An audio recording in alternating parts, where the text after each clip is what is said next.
ఉత్తరప్రదేశ్లోని హద్రాస్లో పెను విషాదం చోటు చేసుకుంది.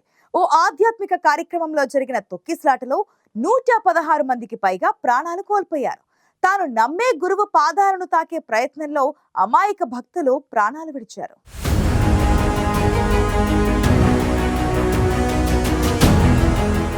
ఉత్తరప్రదేశ్లో హత్రాస్ జిల్లా పూల్రాయ్ గ్రామంలో అంతులేని విషాదం చోటు చేసుకుంది. ఓ ఆధ్యాత్మిక కార్యక్రమంలో జరిగిన తొక్కిసలాటలో 116 మందికి పైగా ప్రాణాలు కోల్పోయారు. తొక్కిసలాటలో చిక్కుకొని వందలాది మంది విలవెల్లాడారు. అనేక మంది దవాఖానాల్లో చావు బతుకుల మధ్య కొట్టుమిట్టాడుతున్నారు. చెల్లాచెదురుగా పడి ఉన్న మృతదేహాలు, గాయపడ్డ వారి హాహాకారాలతో ఆ ప్రాంతం హృదయ విదారకంగా మారింది.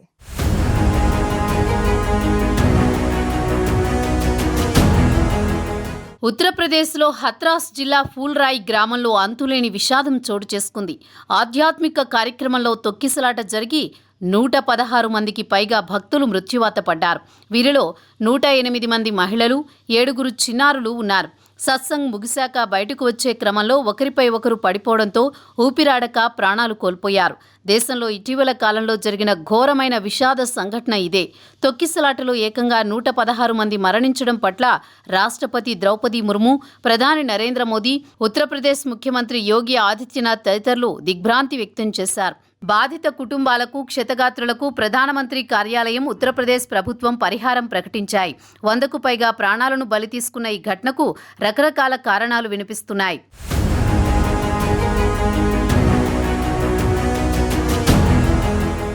అప్పటిదాకా భోలేబాబా ప్రవచనాలు, భక్తులు కీర్తనలు, ఆధ్యాత్మిక శోభతో కళకళలాడిన సత్సంగ్ నిమిషాల వ్యవధిలోనే శోక సముద్రంగా మారిపోయింది. ప్రవచనాలు వినేందుకు వచ్చిన బాబా భక్తులు విగత జీవులయ్యారు. సత్సంగ్ ముగింపు దశలో ఉండగా జనం ఒక్కసారిగా పరుగులు తీయడం ప్రారంభించారు. ఎంట్రీ, ఎగ్జిట్ ఒకే రూట్ కావడంతో రద్దీ ఏర్పడింది. ఈ క్రమంలో గేటు వద్ద తొక్కిసలాట జరిగింది. మధ్యాహ్నం నుంచి ఎండ తీవ్రంగా ఉండడం, మరోవైపు ఒకే చోట విపరీతంగా జనం గుమిగూడడంతో కొంతమందికి ఊపిరాడలేదని, వాళ్లు బయటకు పరిగెత్తేందుకు ప్రయత్నించారని గాయాలతో ఆసుపత్రి పాలైన ఓ వ్యక్తి మీడియాకు తెలిపారు. దేశంలో ఇటీవల కాలంలో జరిగిన ఘోరమైన సంఘటన ఇదే కావడం గమనార్హం. పలువురు క్షతగాత్రులు ఆసుపత్రిలో చికిత్స పొందుతున్నారు.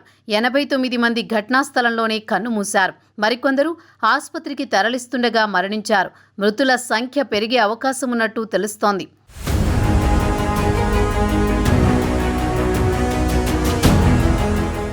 ఉత్తరప్రదేశ్తో పాటు వివిధ రాష్ట్రాల్లో లక్షల సంఖ్యలో భక్తులున్న సాకార్ విశ్వహరి భోలేబాబా ఫూల్రాయ్ గ్రామంలో సత్సంగ్ నిర్వహించేందుకు స్థానిక సబ్ డివిజనల్ మెజిస్ట్రేట్ నుంచి అనుమతి తీసుకున్నారు.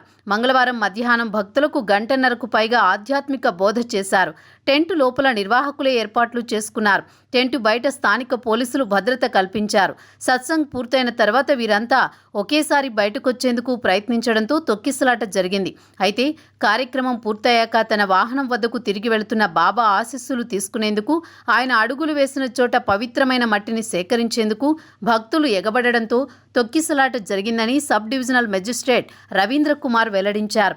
సత్సంగ్ జరిగిన ప్రాంతం బురదమయంగా ఉండడంతో భక్తులు జారిపడ్డారని, దాంతో తొక్కిసలాట జరిగిందని నిర్వాహకులు చెబుతున్నారు. సరైన ఏర్పాట్లు చేయలేదని, అందుకే ఈ దుర్ఘటన చోటు చేసుకుందని భక్తులు ఆరోపించారు.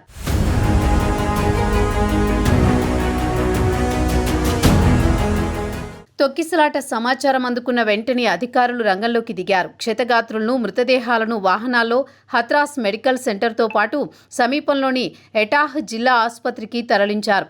ఆసుపత్రిలో విసిరేసినట్టుగా పడి ఉన్న శవాలు, వాటి చుట్టూ కూర్చుని రోదిస్తున్న కుటుంబ సభ్యుల హృదయ విదారక దృశ్యాలు కలచివేశాయి. పెద్ద సంఖ్యలో క్షతగాత్రులు ఉన్నారని, వారికి చికిత్స అందించడం లేదని స్థానికులు మండిపడ్డారు. ఆసుపత్రిలో ఒకే ఒక డాక్టర్ ఉన్నారని, ఆక్సిజన్ సదుపాయం లేదని ఆరోపించారు. ఫూల్రాయ్ తొక్కిసలాటపై సమగ్ర దర్యాప్తు జరపాలని ఉత్తరప్రదేశ్ ప్రభుత్వం ఆదేశించింది. ఇందుకోసం ఒక ప్రత్యేక బృందాన్ని ఏర్పాటు చేసింది. 24 గంటల్లోగా నివేదిక ఇవ్వాలని పేర్కొంది. సత్సంగ్ నిర్వాహకులపై ఎఫ్ఐఆర్ నమోదు చేసినట్లు పోలీసులు వెల్లడించారు. అయితే గతంలోనూ ఇలాంటి విషాద ఘటనలు చాలానే జరిగాయి. 2005 జనవరి 25న మహారాష్ట్రలోని సతారా జిల్లాలో మందరాదేవి ఆలయ వేడుకల్లో తొక్కిసలాట జరిగింది. 300 మందికి పైగా భక్తులు విగత జీవులయ్యారు.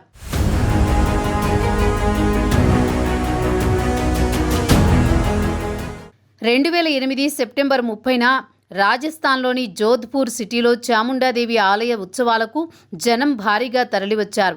తొక్కిసలాట జరగడంతో 250 మంది మరణించారు. 60 మందికి పైగా గాయపడ్డారు. 2008 ఆగస్టు 3న హిమాచల్ ప్రదేశ్లోని బిలాస్పూర్లో జిల్లాలో నైనాదేవి ఆలయంలో మత కార్యక్రమం నిర్వహించారు. ఈ సందర్భంగా తొక్కిసలాట చోటు చేసుకుంది. 162 మంది భక్తులు ప్రాణాలు గాల్లో కలిసిపోయాయి. 2013 అక్టోబర్ 13న మధ్యప్రదేశ్లోని రతన్గఢ్ ఆలయంలో నవరాత్రి వేడుకల సందర్భంగా తొక్కిసలాట జరిగింది. 115 మంది మృతి చెందారు. 2011 జనవరి 14న కేరళలోని ఇడుక్కి జిల్లాలో శబరిమల ఆలయం సమీపంలో తొక్కిసలాటలో 104 మంది అయ్యప్ప భక్తులు కన్నుమూశారు.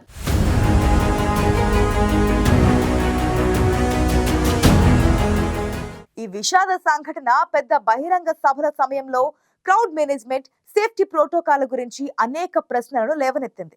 అన్నింటికీ మించి ఇలాంటి బాబాలను జనం ఇంత గుడ్డిగా నమ్మడం ఏంటి?